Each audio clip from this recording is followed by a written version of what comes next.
The markets are closed, but the business stories are just heating up. Hello, I'm Mai Rodriguez. Catch up with us on Business Brief.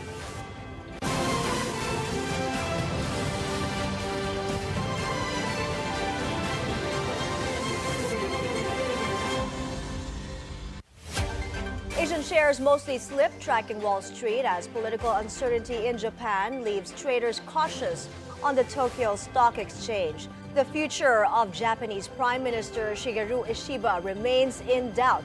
Weeks of debate over his leadership after an election loss and the rise of fringe parties have shaken confidence in the ruling Liberal Democratic Party. Pressure grew further when his ally Hiroshi Moriyama resigned as party Secretary General. South Korea's Kospi is the only gainer, with most other regional markets in the red. On currencies, the US dollar strengthens against the yen, Singapore dollar, and the Thai baht, but weakens against the South Korean won and holds steady against the Hong Kong dollar. The Australian dollar, meanwhile, slips against the greenback.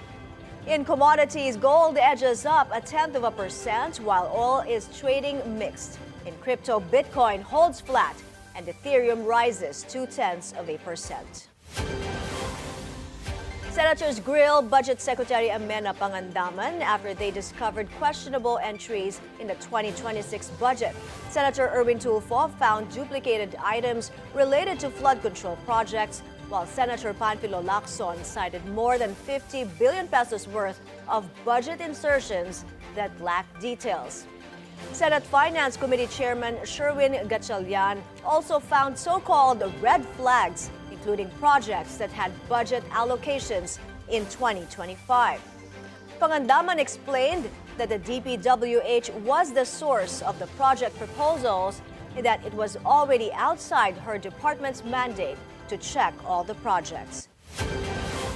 President Marcos wants closer scrutiny of the proposed DPWH budget for next year after discovering questionable entries in the spending plan. The president emphasized that the review must lead to necessary changes to guarantee transparency, accountability, and proper use of the people's money.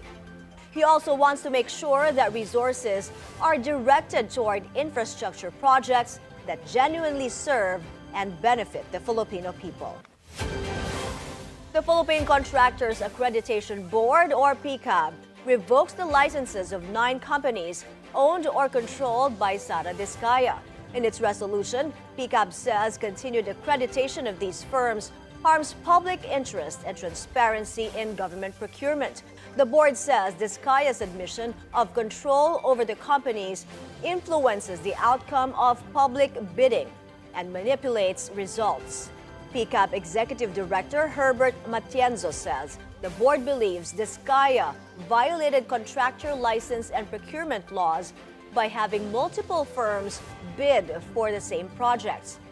Meanwhile, Customs Commissioner Ariel Nepomuceno says the number of Discaya vehicles seized stands at 14. He adds the figure could still rise as the Discaya couple previously admitted to owning dozens of luxury vehicles.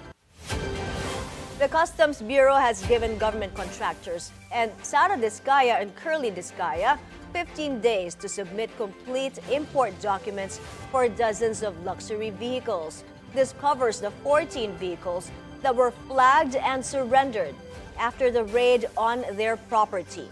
On BNC's Business 360, Customs Assistant Commissioner Vincent Marunilla confirmed the probe has now expanded to include the couple's dealers and importers who could face criminal charges if violations are found.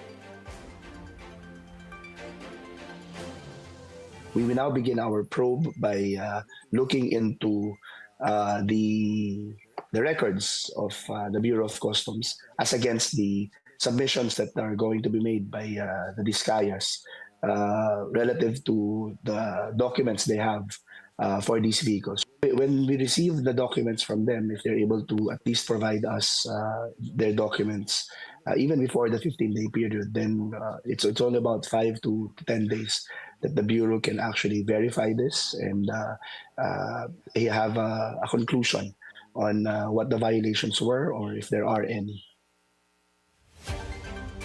On another front, while the U.S. imposed 19% tariffs on Philippine exports, the BOC says export volumes have not seen a significant drop.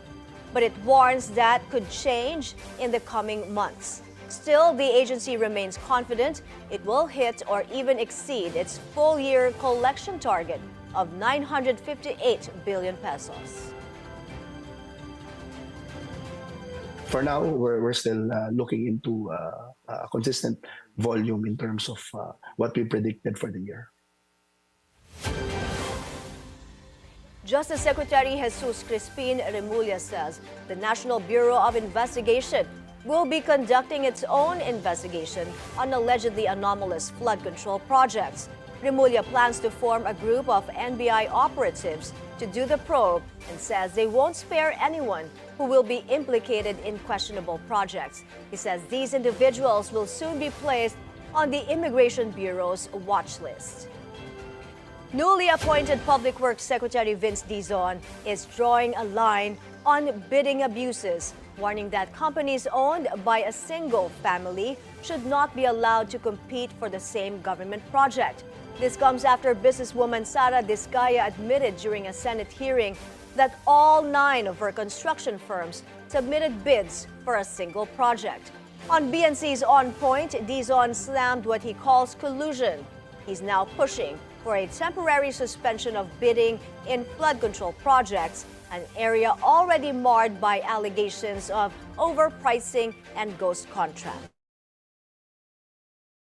Ultimate projects that need to be built. Okay. And we're already so far behind a lot of these projects that we have to do things quickly. I need to look at the bids and awards committees that are there.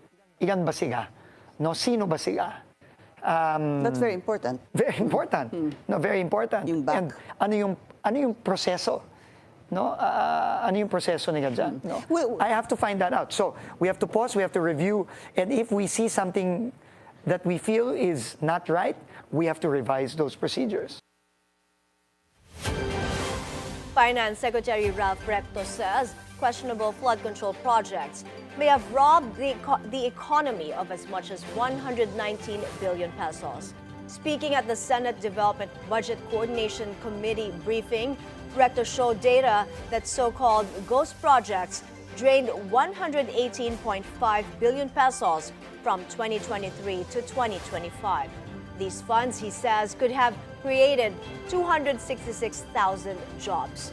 Recto warned that raising revenue is already difficult, yet much of it fails to reach the people it is intended to help.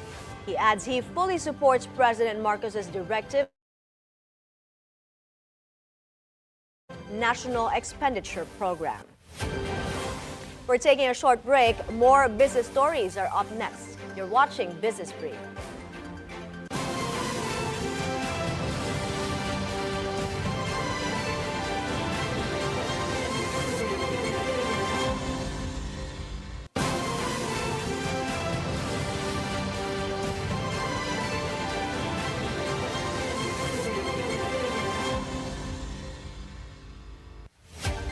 You're back on Business Brief. A Philippine Airlines flight bound for Osaka, Japan was diverted back to Manila today. In a statement, the country's flag carrier said Flight PR 412 encountered a pressurization problem.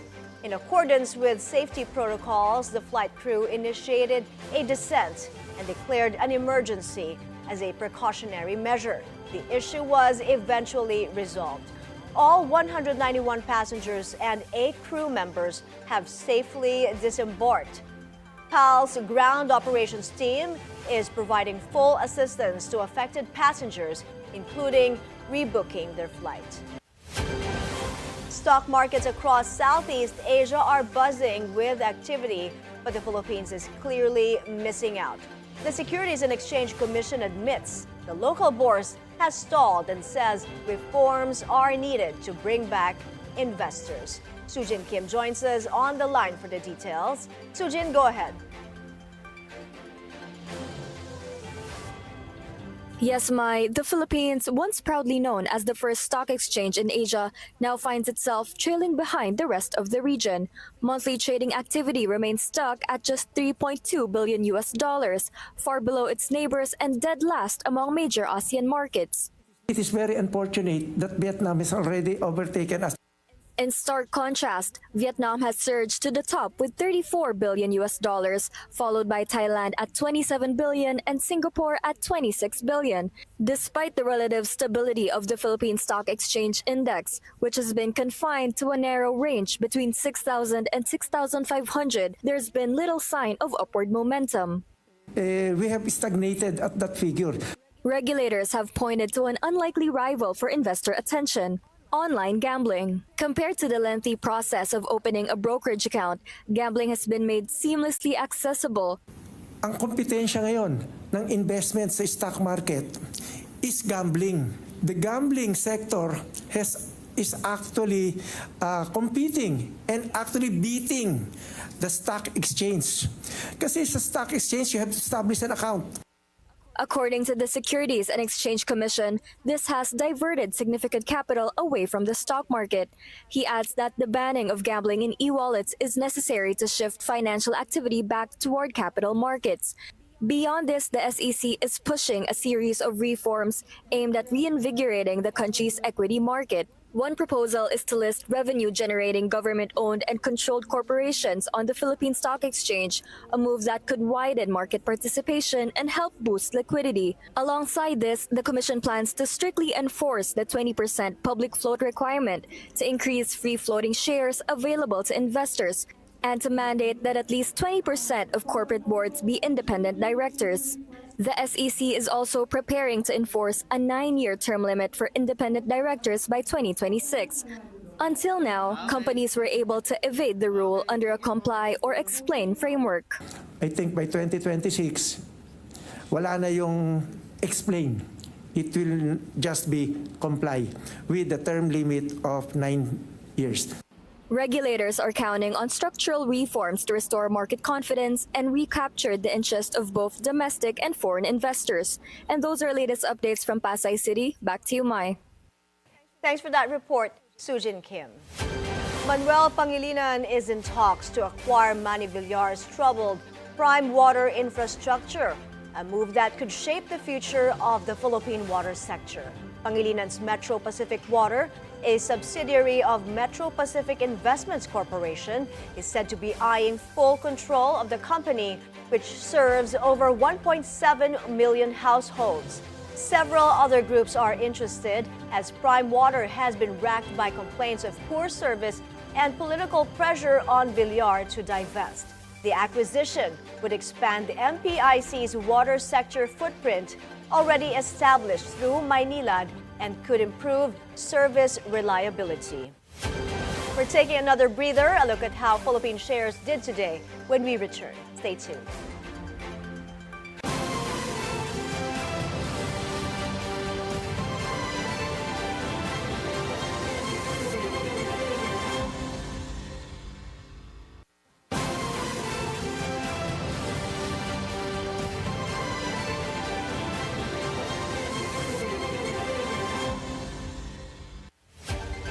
U.S. President Donald Trump is pushing to deploy National Guard troops to help fight crime in Chicago. Trump has long threatened to expand his federal crackdown on Democrat-led cities like Chicago, citing presidential powers as an urgent tool against criminality. But city officials counter that crime is already easing, with homicides, gun violence, and burglaries all on the decline. I didn't say when, but the answer is, look, Chicago's very interesting because I watched Pritzker get up and say about, we don't need help, we're safe. But 2 weeks ago, they had 6 people murdered, and they had 24 people hit by bullets. Last week, as you know, it was 7 people, 24 people hit, and 7 people died. And then over the last 2 days, that was the crown jewel. They had, I guess, 9 or 10 killed, and 50 hit with bullets. And you have this governor get up, who's a terrible governor.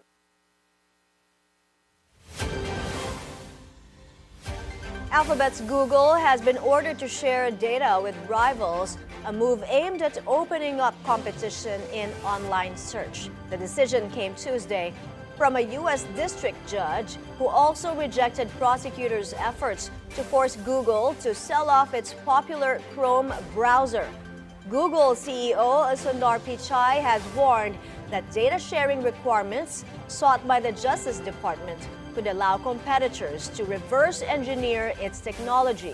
Google plans to appeal the ruling. The Philippine Retirement Authority and Philippine Airlines launch new initiatives to encourage foreigners to retire in the Philippines. Steve Angeles has this report from LA.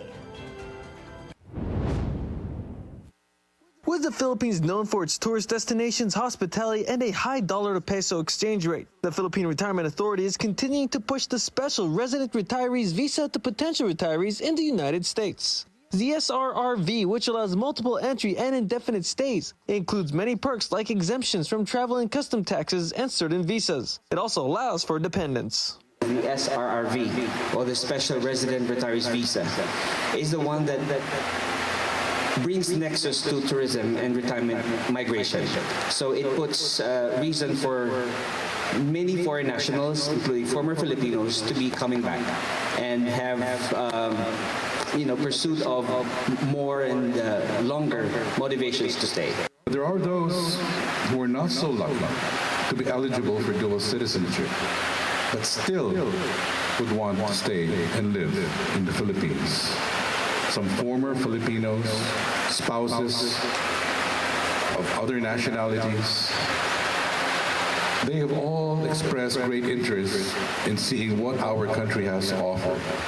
And these people are who the SRRV program is for. With an estimated 800,000 Filipinos in its jurisdiction, the Los Angeles Philippine Consulate oversees the largest Filipino population outside of the homeland. The LAPCG, along with the PRA, Department of Tourism, and Philippine Airlines, held a special launch for some new rules and perks in Los Angeles. Starting in September, the visa will lower the age requirements from 50 years old to 40 years old, while the nation's flagship airline, Philippine Airlines, announced that it's working with the PRA to extend travel perks to SRRV holders, including flight discounts. When I was briefing last year, the age qualification was 50. We have qualifications for the SRV starting at age 50, but now we have lowered it down and tried to expand the market perception to a younger age group, which is 40 to 49. Magbuhat also mentioned that rules for dependents are also in the works of being modified to recognize same-sex marriages and non-traditional family relations. We have incorporated gender sensitivities in the PRA for matters of including same-sex and different kind of or a deeper kind of dependency from, say, parents to grandchildren and these kind of needful inclusions. The special visa has been around for over 40 years, and since its inception, some 80,000 retirees have availed of the visa. The application process includes several requirements from financial documentation, proof of pension, and background checks. The program has sparked the interest for Jim Deere, a council member from the heavily Filipino-populated city of Carson, who is also married to a Filipina. Originally I was thinking of, visiting the Philippines frequently, but not retiring there. But after seeing this program today, I think this is a really great idea, and the locations around the Philippines that you can choose to live, the choices, and the arrangement financially makes it really attractive. As the travel perks become more available and the requirement rules become more inclusive, the Philippine Retirement Authority is banking that more and more future retirees will continue falling more and more in love with living in the Philippines. Steve Angeles, Bilyonaryo News Channel, Los Angeles. Philippine shares slipped for the fifth straight session, dropping to the 60-100 level. The PSEI closes lower 0.7% at 60.82, making it the seventh worst performer in Asia. Most sectoral indices ended in the red, with property taking the biggest hit, down just over 1%. Decliners outnumber advancers 109 to 91, while total value turnover reaches 5.4 billion pesos. Majority of the day's most active stocks finished lower, with Ayala Land falling the most by nearly 3%. In the foreign exchange market, the peso is currently trading at 57.49 to the dollar, up from the previous 57.51.